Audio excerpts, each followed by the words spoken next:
Of Karnataka State Police, I am here again to give you the preface of the conference. What is preface all about?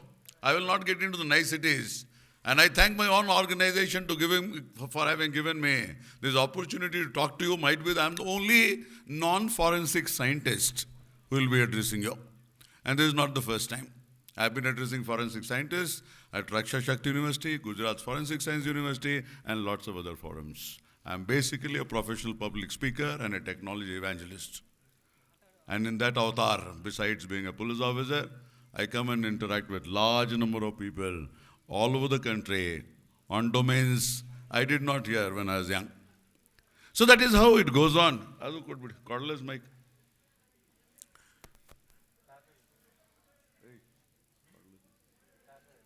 What is a preface?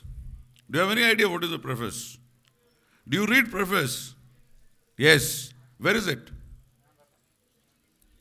It's in the beginning of a book. So why are you calling this as preface?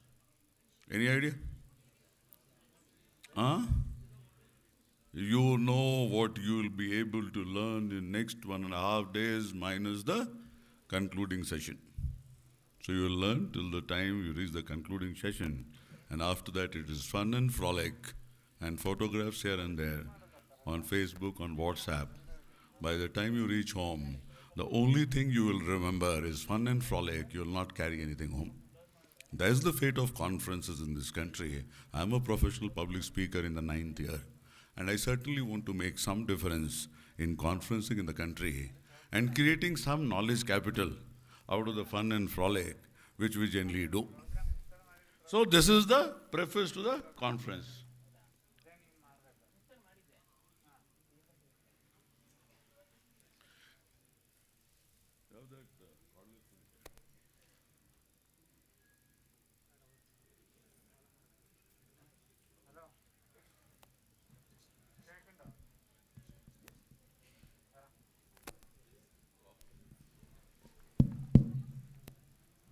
Hello. It's okay. So what is my connect with forensic science? I'm an IPS officer, as I've been introduced, and all of us know about it. My connect with forensic science, I literally hardly had any connection, but for sending our objects to the forensic science laboratory and getting the reports. It was only in the year 2008, when I was heading the Karnataka State Police computerization, we put Forensic Science Laboratory Karnataka as the first online unit of the Karnataka State Police. So it's been online for the last 11 years. That is my connection with the Forensic Science Laboratory, and it remains today. The same software, having graduated and matured over a period of time, is being replicated across the country in what is known as the interoperable criminal justice system. So this is the next stage of CCTNS. All of you would be aware of the CCTNS. And we created police IT ecosystem in Karnataka before CCTNS. So we have preceded CCTNS, and at the interoperable criminal justice system also, I think we will do the same job. So this is my connect with forensic science laboratories, and then I think we try to make some infrastructure trying to replicate at least parts of Gujarat Forensic Science Laboratory. And I've also been associated, I think morning you would have listened in the speeches that we are trying to modernize and creating an infrastructure to the district level. That whole idea is mine. That is for around 19.5 crores to create an infrastructure at the district level, at the range level, at the range FSL level, and some additionality at the state FSL level. So I have been indirectly connected to it. And then at a later stage, I think it was 2 years back, this friend of mine, who also happens to be a regular Vice Chancellor of Raksha Shakti University in Ahmedabad, so he requested me to deliver a lecture on computer forensics, cyber forensics. I said I'm unaware of it, so I'll not be able to deliver a lecture. So he put some pressure on being a matchmate. Finally, I landed for that lecture. So whatever I prepared, I got into that lecture, and something good transpired. And since then, I have been talking on cyber forensics, in forensics in general. I've not been talking about. So from 1967, this whole journey, you have already seen in the morning. There's absolutely no purpose in repeating it over and over again. Suffice to say that we are positioned among the top in the country, and we'll try our level best to take it to the number one position. As far as CCTNS is concerned, I took over CCTNS around 3.5 months back. And from fourth, we have come to the third. We'll try and come to the first. We were first when the CCTNS has started. So this is what we are doing as far as cyber forensics is concerned and large-scale modernization. This is what I've been there. I'll not like to repeat the same thing which you have heard in the morning. So FSL module is being replicated under the interoperable criminal justice system. So this is, I presume, meeting of the best minds as far as the scientific, forensic science, scientist fraternity is concerned. And if we are not able to do something about changing tracks, about elevating out to the next level, putting the minds together, creating a blueprint, then in the next conference also we'll be sitting like this and you'll be hearing same speeches and the same stories and it will go over and over again. How many of our laboratories are at par with the global ones? Or do we even know which are the global ones? How many of our laboratories are at par with the global ones? Or do we even know which are the global benchmarks? It's an open challenge. I told you I'm a technology evangelist. I'm there to make change happen. I'm not necessarily here only as my IPS author. I have lots of authors. If this whole forensic scientist fraternity in this country is not aware of the fact as to what is the global benchmark, where do we stand, where we are positioned, and we don't have a blueprint. Even the best of the buildings in the world, it was a blueprint one day. Break your minds. Get into some tearing hurry. Lunch is not going to run away. I will certainly leave this place. Correct. I am ready to miss out on lunches as long as there is something to feed my mind. I delivered a lecture yesterday afternoon. This is my third lecture within 24 hours. I delivered a lecture yesterday in a business school between 2:40 to 3:20 on disaster management. Evening I was talking on leadership and I spent nearly my whole night preparing for you guys. I am right in front of you. So this is for the scientific fraternity of this country. Age of scientific evidence. I say this is the age of scientific evidence. It has never been this way. This level of maturity has never been there. And if any of you would have heard the MP prosecution story where 21 capital punishments came out. 21 capital punishments. There has been at least one case wherein the victim never came to the court. She was in All India Institute of Medical Sciences and the whole process took place inclusive of the 164 statement and capital punishment was awarded in the district called Satna. So that is where it stands. And there's also a case where literally all evidences went against, your witnesses went against the case. And still on DNA evidence, the case was convicted. There's a case where the victim went against and the case has been convicted.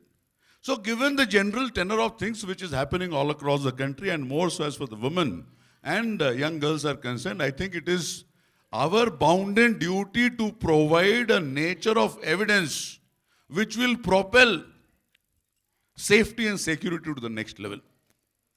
Law and order, maintenance of law and order we can take you a few notches. But a very robust forensic science infrastructure which on its own stands on its own feet, can deliver a nature of justice supported by prosecution, one of its kind, I think this is unimaginable.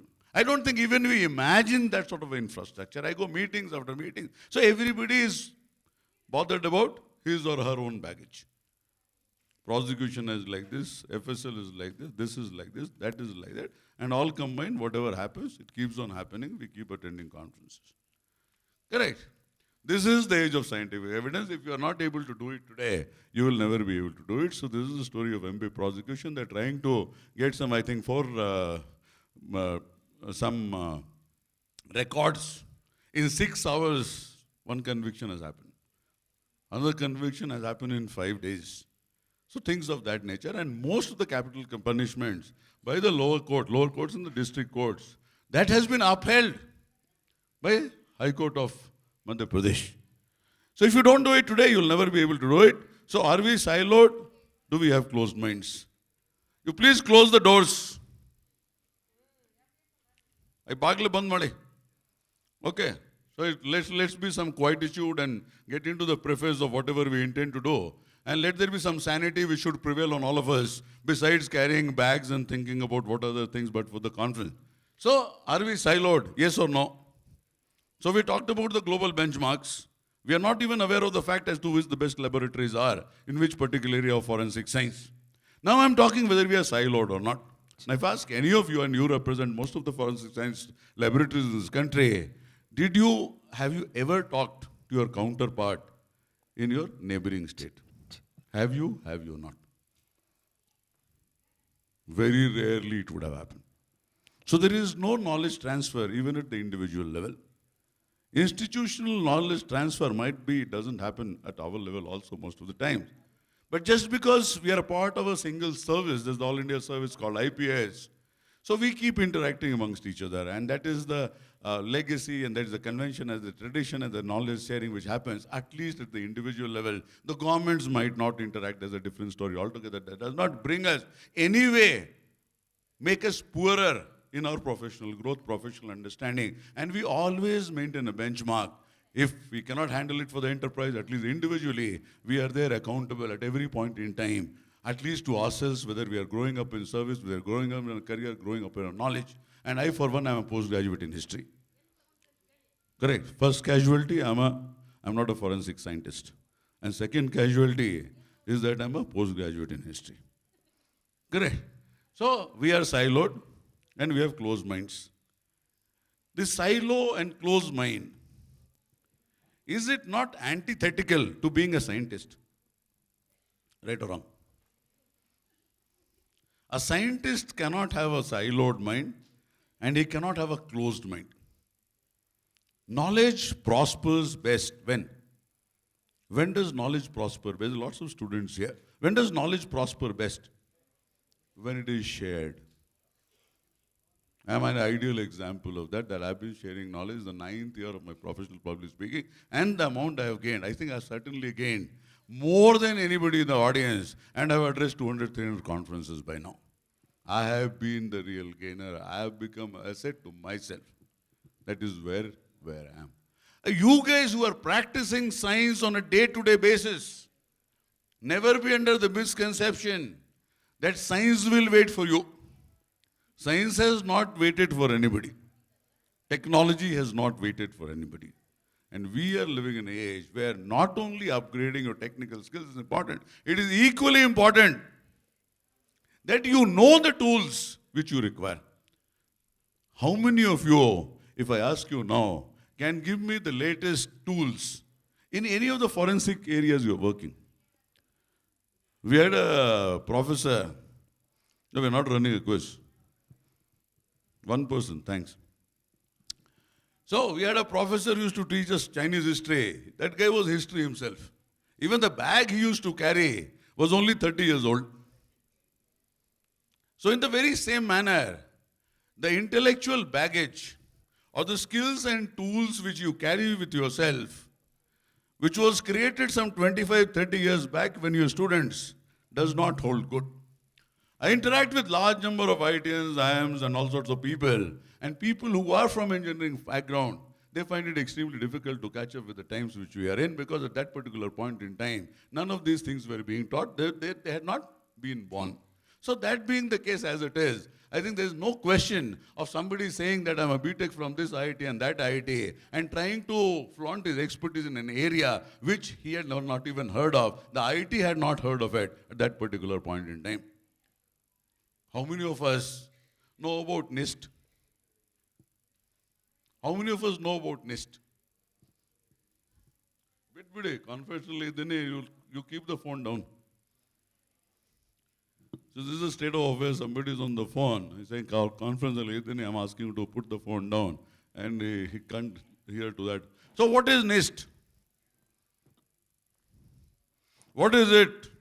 Name the institution. I thought I am meeting a very, enlightened audience, people who have been practicing technology and science for long many years. You please close that. For long many years. What is NIST?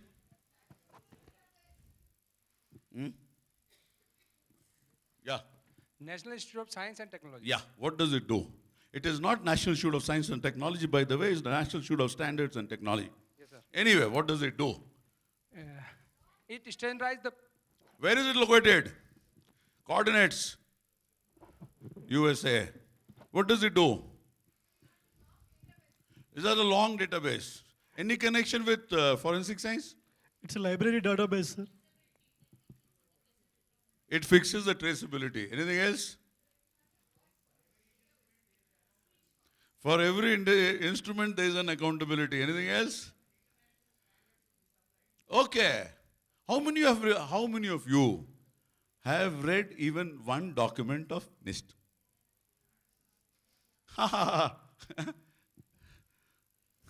In Wipro, we had a photographer. So when he used to sit for photographs, he said, what is the process of taking photographs? So he will say, ha, ha, ha. And the fellows who are sitting to be photographed will say, he. And that is how it went on. I don't think we have to repeat that here. So anyway, so that is what is. So from silo here, closed mind here, between Karnataka, Andhra, Telangana to whatever, and not knowing what the NIST does. For me, NIST can be a fairy tale story. It can also be, as a professional public speaker, I flaunt my knowledge. For you, it is a professional necessity. Let's have it crystal clear state. And the students which are here, till the time they don't get a job, they'll be doing all this, taking my notes and all that. The day they get a job, they start there. What starts? Their pension starts. In India, nobody gets a salary. You start with a pension, first full pension, then half pension. Hey, where is this?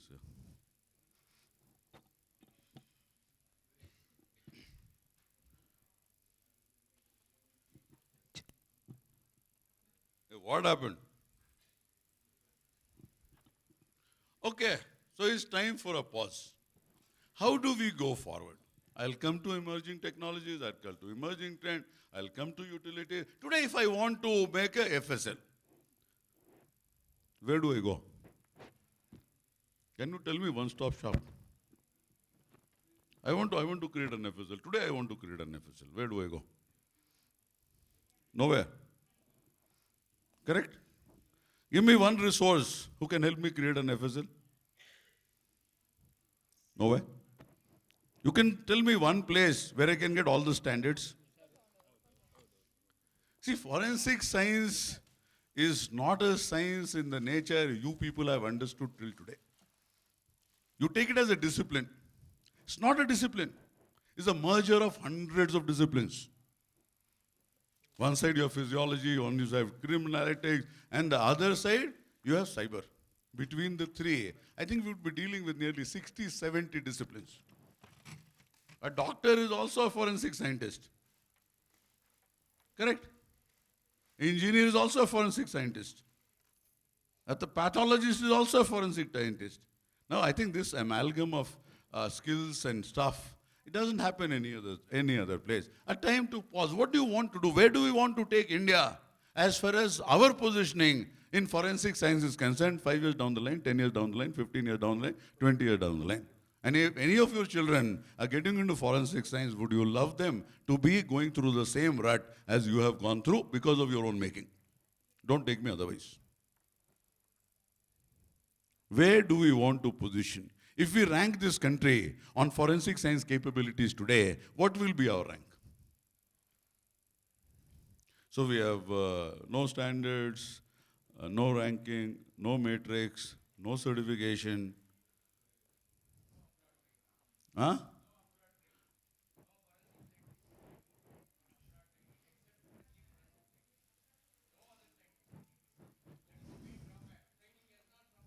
Why you can't do training in India? You can't do training in India. Huh? What you are doing, you are being taught the same thing. So that is precisely for that reason. I am telling you something else. And I am a product of the internet age. Nobody has trained me. I have not gone to one single training or certification, and I can certainly lay a bet that I'll be able to handle minimum 25, 30 technologies, and that also being from a history background, a person who scored 56 and 64 respectively in his test standard, in 10th standard in maths and science, and left maths and science for the next 20 years. Again to fall in love with computers, and that is how the story goes on. You change this, whatever you do, man. ಇಲ್ಲ ಆ ರೀತಿ ಆಗ್ತಾ ಇಲ್ಲ. 4 ಜನ technical ಜನ ಇಲ್ಲಿ ಕೂತ್ಕೊಂಡು ಒಂದು ಸ್ಲೈಡ್ ಚೇಂಜರ್ ಇದು ಮಾಡೋಕ್ಕಾಗಲ್ಲ ಅಲ್ವಾ? So this is it. So now these great minds, they have come here. Now that you are meeting here, you are spending 1.5 days here, and we'll have a nice dinner also courtesy Isha Pant in the evening, courtesy our director. So there also you'll get time to involve yourself in engaging in even brighter side of the brighter minds. Do we change the trajectory? Do we, don't we? Is there a need? I was very impressed by scientists when I was young. And as I grew older and kept interacting with them, I have this, though I'm from humanities, I have a very curious mind. And generally I don't accept anything which anybody says. Whether it's from humanities, liberal arts, he might be a politician, he might be a scientist. And end of the day, one thing I know for sure, that at the highest level of science, it's subjectivity. And if you are able or you are capable enough to understand the subjectivity, only then you will be able to deliver what is objective. Literally anything and everything, from artificial intelligence to machine learning, everything is subjective. Your formulas might not be subjective. Your theorems might not be subjective. Your matrix might not be subjective. The results you give might not be subjective, but there is subjectivity behind. The person who has created it, there is subjective. There is a huge game of false positive which is happening by forensic scientists day in and day out. The courts believe it, we also believe it. But if you delve deep into those false positives, even in DNA reports there have been issues. So that is how the world goes on. Please try and understand where science stands, how objective it is, how subjective it is, what can be done, what cannot be done, and then you chalk out your own story. The story of the enterprise, the story of forensic science, whichever way you take it.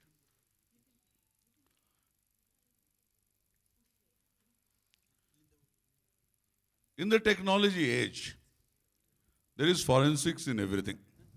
Right or wrong? Huh? Right or wrong? How and why? In the technology age, there is forensics in everything. Will somebody reply? There is science in the technology, there are traces in the technology, there are connects in the technology, there are evidences in the technology, and there can be a utility and a software or your brain, whichever might be, and the combination of the two, which will give me a supposedly what you call as the physical evidence in the virtual world and can fix up that guy. Right or wrong? So this is it. So there is forensics in everything, and this forensics is everything. What does it mean? You are relevant in everything. You're literally relevant in everything. And if you don't find relevance where the world finds relevance in you, there is some issue with the professional. That is what I intend to say.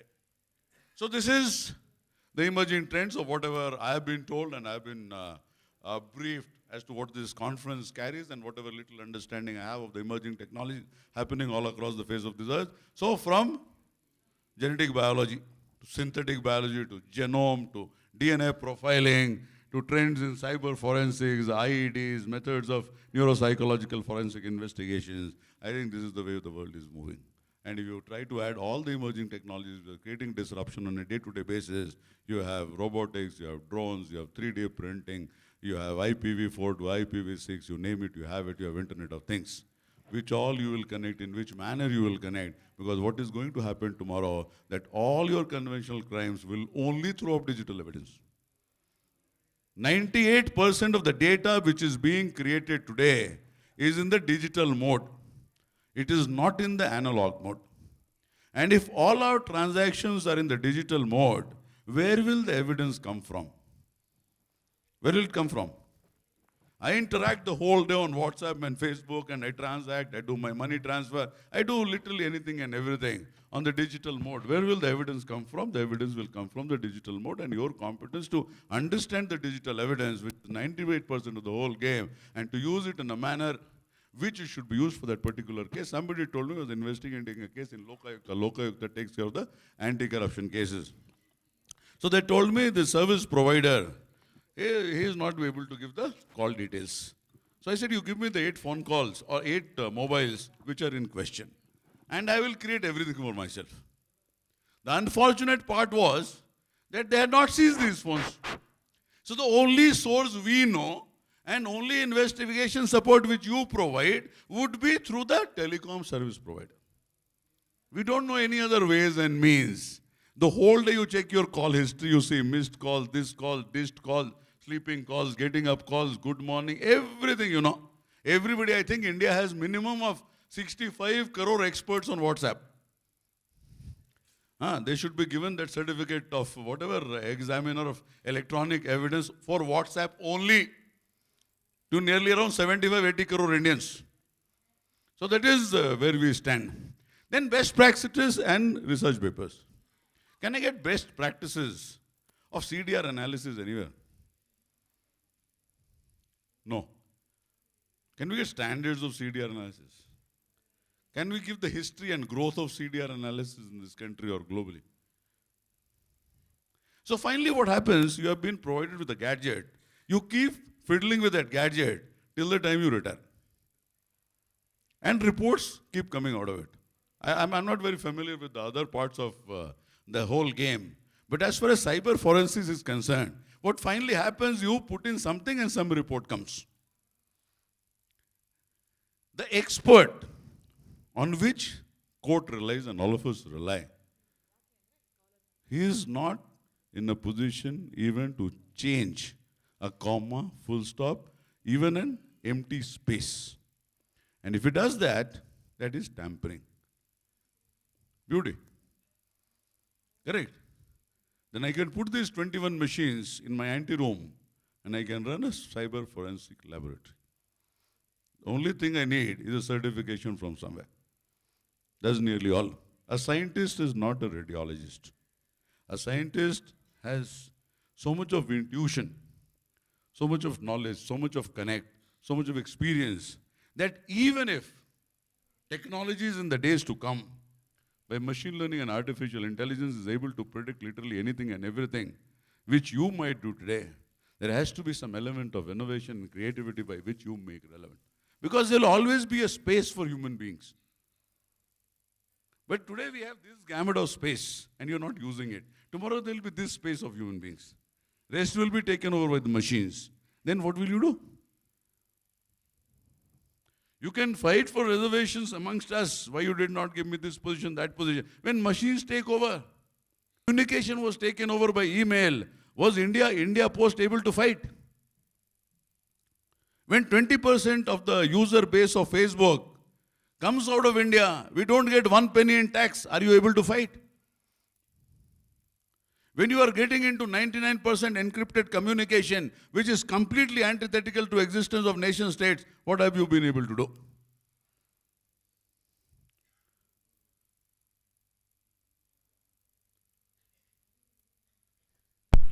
Don't change like that. This is it. Now tomorrow you will get a case of Gatwick. What happened in Gatwick? Do you have any idea? No idea. I think just before Christmas, the 2 drones were sighted and the whole air traffic was stopped. Only 1,20,000 passengers, 760 flights for nearly 3 days, and a completely desperate government, police, and also forensic scientists, they were not able to locate as to what was happening. And with great amount of difficulty, they were able to put the operation back in place. So the scientists can't do, the police is not able to find out, we don't know what is happening. So basically, we are being taken over by technology. We are being taken over by technology. Anthropology, I studied anthropology in my +2. Anthropology will get related to forensics. I never thought in my life, and that is a friend of mine. He was telling me his daughter is some BTech in some engineering discipline. She wants to learn anthropology. I could not make it head or tail out of it, so I asked him, why does she want to do anthropology? No, she wants to get into forensics. It became even more weird. Till last night, I got enlightened like Buddha, and I came to know this. It's basically forensic science enlightenment night, which I had last night. So this is where we are.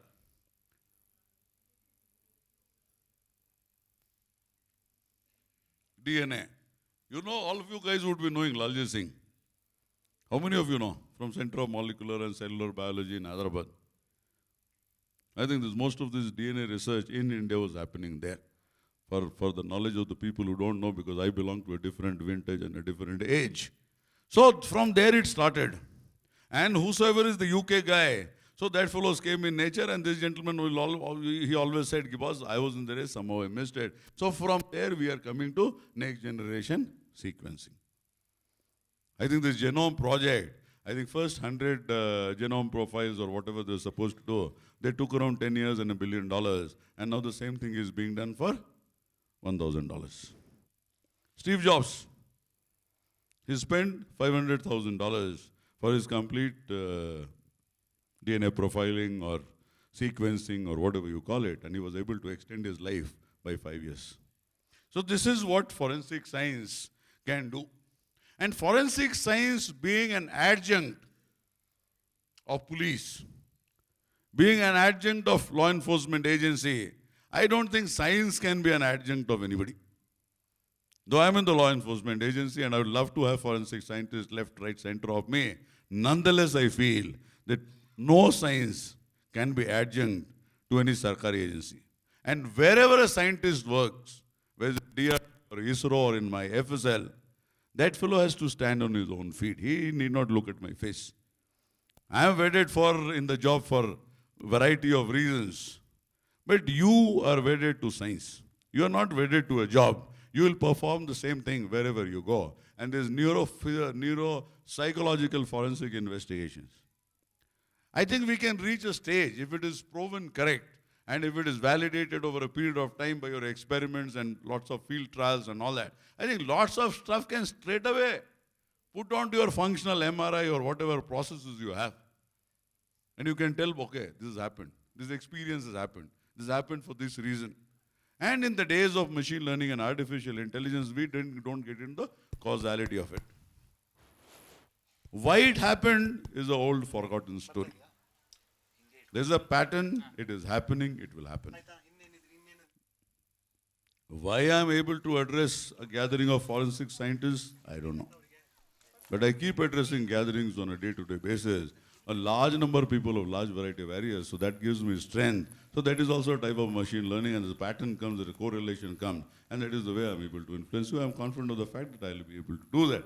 So this is where this non-linear electrophysiological neurocognitive processes. Hope I have read it right. Hope I have written it right, and then hope I have read it right. Okay, so whatever sense it makes, I think that is the area of neuroscience which is really making it big. Neuroscience as in case of emotional intelligence, neuroscience as in case of forensic science, neuroscience as in case of your medical treatment, and neuroscience as in case of neural network and artificial intelligence. Neuroscience is there to stay and might be in the days to come. It will be one of the most popular technologies which will really get into the roots of things which we have been trying to hide on a regular basis. This is it. So from neuroscience, what is it? You will have to find us the way for this. That is cyber security. You have Lazarus, which I call as the ISIS of the cyber world. You have companies who have literally been washed out. You have Sony Pictures. The beauty of Sony Pictures is that fourth time it was hacked. And the hackers were able to lay their hands on a document which was on an Excel sheet, which has only 63 passwords in plain text. Beauty of security.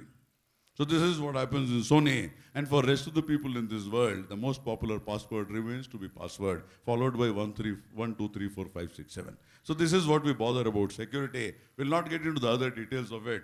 I'm also getting a bit late. So this is where we are. So this is one area which I request, I appeal that this should be in your roadmap.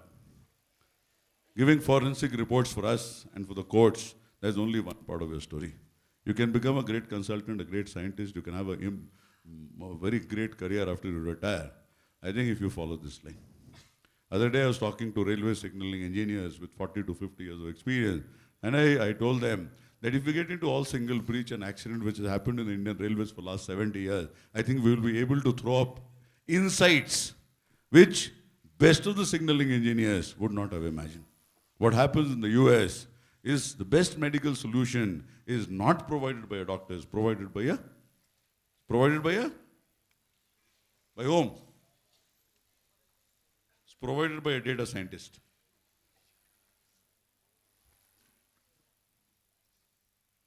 The work of forensic scientists have so far been overwhelmed with identifying, collecting, analyzing such traces to see if they are mapped to a suspect. There's all which you guys have done. There's a whole load of opportunity which is there.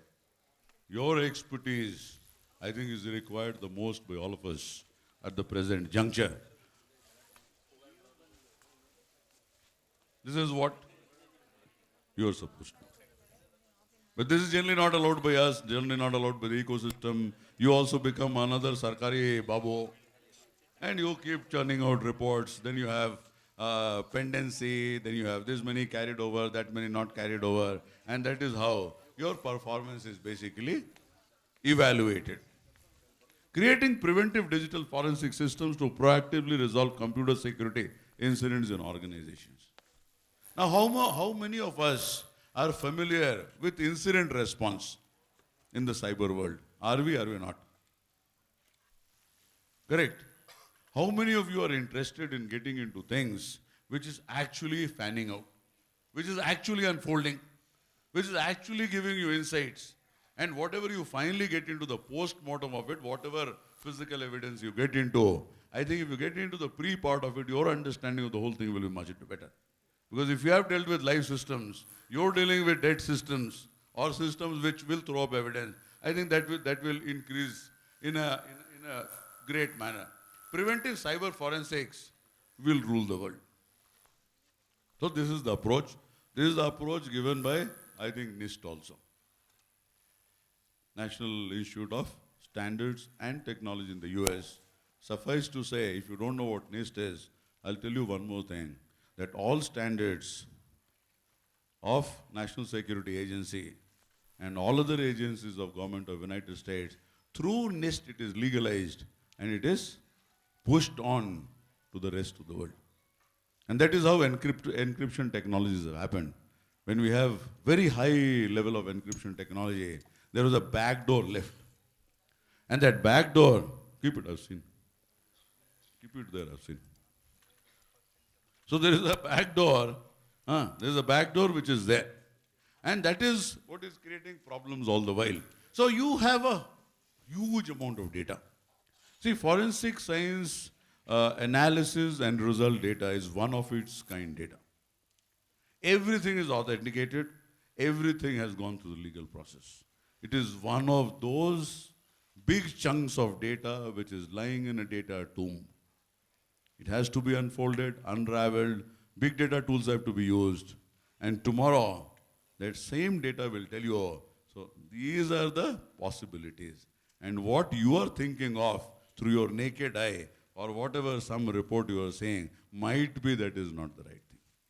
Because a doctor can get into MRIs of say around 100, 200, 1,000 people, but it can never get into 1 billion people. So that is where we are, that is the big data can do. It will transform the way we think, we work, and we move ahead. At its core, it is about solutions. Having scientific work, why shouldn't you give us solutions? Why shouldn't you get solutions? Why should your life be of drudgery all your life? And every day trying to break your head, whether in a question document, in a handwriting specimen, which is going left, right, this, that. Now there are lots and lots of work which has happened in computer vision. There are lots of work which has happened in natural language processing. There are autonomous weapons and there are autonomous cars. And you are struggling with some utility, some tool of 30 years old vintage, and might be delivering not to a level and at a pace which is required in the 21st century. So the next stage would be of the artificial intelligence. Is the railway thing which I was talking about in one of the lectures. So what does NIST do? NIST has a complete cyber forensic infrastructure also, and this is what NIST does. Physical reference standards validate their analytical methods.